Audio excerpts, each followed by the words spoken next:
As many people know, I come from the gold world. And I guess I speak for a lot of gold people of having a hard time accepting Bitcoin as a form of wealth preservation. So I'm asking you, Michael, help us cross that divide. If you wanted a year when gold should have performed, a year of political instability combined with monetary expansion, this is the best year I can remember in my lifetime when, well, you know, maybe back in the 70s you had something, but in the last 20 or 30 years, this is a year when gold should have performed, but it didn't. And the reason why it didn't is because Bitcoin is digital gold. And when somebody comes along with something better than the 5,000-year-old non-technology or old technology, it replaces it. Now, why is Bitcoin better property? Well, because it's pure monetary property in cyberspace. It has no weight, therefore I can move it at the speed of light. It has no jurisdiction. Gold has to go into a vault in Manhattan or in London, and some bank, some counterparty, and some government has some control. I can't move $1 billion of gold with my head in a few seconds from one side of the planet to the other side of the planet.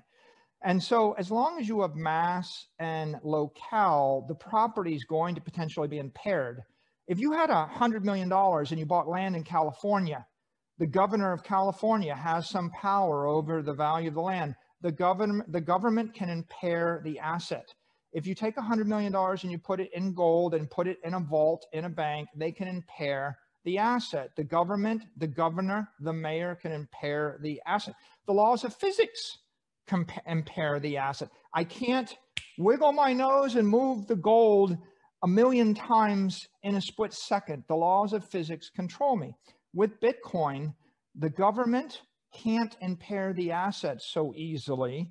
The laws of physics don't impair the asset, and software engineering enhances the asset.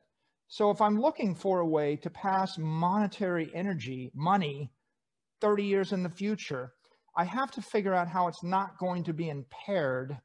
And of course, that just means I want the least number of moving parts. Years and years ago, here on Keiser Report, we reported that Bitcoin would displace gold. That is turning out to be true. You see it in the numbers. You see people selling gold ETFs, and you see them buying Bitcoin ETFs like GBTC. And now the biggest fund manager in the world, which is BlackRock, they manage $7 trillion.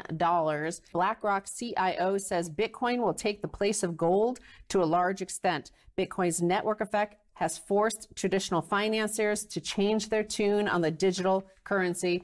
And this is BlackRock's CIO of fixed income. He told CNBC last Friday, his name is Rick Reeder. He said Bitcoin is here to stay. While conceding that he is not a Bitcoin bull, Reeder said the flagship currency will, quote, take the place of gold to a large extent because it is so more functional than passing a bar of gold around. Right. This is a remarkable statement because we've heard the argument that Bitcoin is gold 2.0, that it's superior to gold, but that has come from the internet, from social media, from heterodox thinkers like ourselves. It's not come from a $7 trillion managed fund like BlackRock. And we're hearing it from other folks like Paul Tudor Jones, Stan Druckenmiller, and all. There's $100 trillion out there that looking for a home as part of the managed money environment. They are 7% of that $100 trillion. If only 1 or 2 or 3% of that money goes into Bitcoin, that means the price triples overnight. So I think it's going to overtake gold in size. Gold is about 10 or 11 trillion. I think Bitcoin goes much bigger than that over time too. But that's where it's headed, because for this modern digital world, it is the payment system that we all want. But it's also, more importantly, it's the store of value we need. So the central banks are going to compete at payments level. So that's probably the end of stablecoins. And I think the central banks will force those out of the system. But Bitcoin as a pristine reserve asset is something different. It's like collateral for a new system. And I think other governments will begin to adopt it. First, it won't be the big governments, but some nation will be sick and tired of currency crisis and will just adopt Bitcoin as its currency. They'll probably first start putting it into their central bank reserves because it's a harder currency. And a game theory plays out. Many people suggest to me, well, the governments are going to ban Bitcoin. The IMF, the BIS, they're all going to get together and get rid of this. Well, at 200 billion, they don't care. Tap me on the shoulder when it's at $10 trillion, we'll talk again. So there's plenty of upside to play for before it starts to become something we need to worry about. They probably will give it a go. They've tried to ban gold. Last thing I've checked, it's been working for about 6 millennia as a currency, so it didn't really work, did it? And in this world of a distributed ledger, which is owned by everybody and owned by nobody, there's almost no chance, unless you shut down the internet entirely, to get rid of Bitcoin. It's impossible. It's a cockroach in finance, something you can never kill. And you see, that is its power, and that's what makes it so incredible. That's what makes it such a great reserve asset, and this very hardness of it.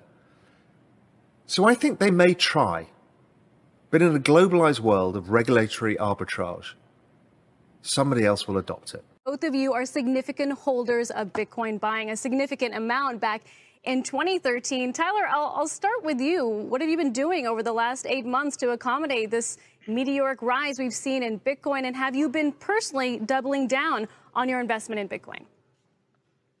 So we've just been hodling. Our thesis is that Bitcoin is gold 2.0, that it will disrupt gold. And if it does that, it has to have a market cap of 9 trillion. So we think that prices Bitcoin it could price one day at $500,000 a Bitcoin. So at $18,000 Bitcoin, it's a hold, or at least if you don't have any, it's a buy opportunity, because we think there's a 25x from here. You know, 500,000 within the next decade. That means that Bitcoin would appreciate about 45 times from where it is right now, if I'm doing the math correctly, Cameron, worth around $9 trillion. I mean, so basically you're saying that Bitcoin could be about 40% of the market cap of the S&P 500. I mean, what takes us there? What's the bull case? I think a lot of it is just investors coming in and realizing that inflation, there's a specter of inflation out there, and that how do you protect against that? Because I think there's not much of a debate on all the debt that's increased in the US, the money printing. And so how do you defend against that? And I think a lot of people are starting to realize that Bitcoin is really the best defense and offers the opportunity for an asymmetric return of something like 25 to 40x from here. And I don't think there's an asset in the universe that can credibly offer that kind of potential and protect against inflation. Gold's the classic hedge. If this was the 1970s, we would probably be buying and holding gold. But today we have Bitcoin. But my point is, it's about skills now. And so that's another reallocation of trillions of dollars. And then in financial services, you know, Chris talked about it earlier, but Bitcoin and things like it is the equivalent of the red pill. Okay? We are entering a completely world of uncharted water right now. Have you made any investments in Bitcoin? So, I mean, I own Bitcoin in my hedge fund. I own Bitcoin in my fund. I own Bitcoin in my private account. It is a huge deal. It's a huge, huge, huge deal. Because what you're talking about right now is, for the next 3 to 5 years, an unbelievably better store of value. It is gold 2.0, right? The value of gold that hedges the world economy about $9 trillion, right? 1,300 an ounce, of which only $100 to $150 is the actual production value. So all the rest of it is imputed, where, Lena, you and I have decided that it's worth 1,300 an ounce. Well, guess what? I can do the same thing with Bitcoin, except now I can do it outside the purview of every single government. It's being used everywhere where you would think it would be used. Russia, Iran, Iraq, Egypt, Venezuela, Argentina, everywhere where you have currency pressure, everywhere where you want to basically shield your assets. And then after that, it'll probably become a payment mechanism. So in all of these three industries, you're talking about trillions of dollars up for grabs. Up for grabs, right? And it's just about trying something. Right. And taking a few months to understand what the opportunity is and then hit the scene. And I think that the cool thing is, it's easier to know how to code. It's actually useful in a way where, you know, you can probably hack something together yourself. You can find folks. And so this is the time where people should be trying really big, crazy things. Well, that's a great way to end. Thank you so much, Chamath.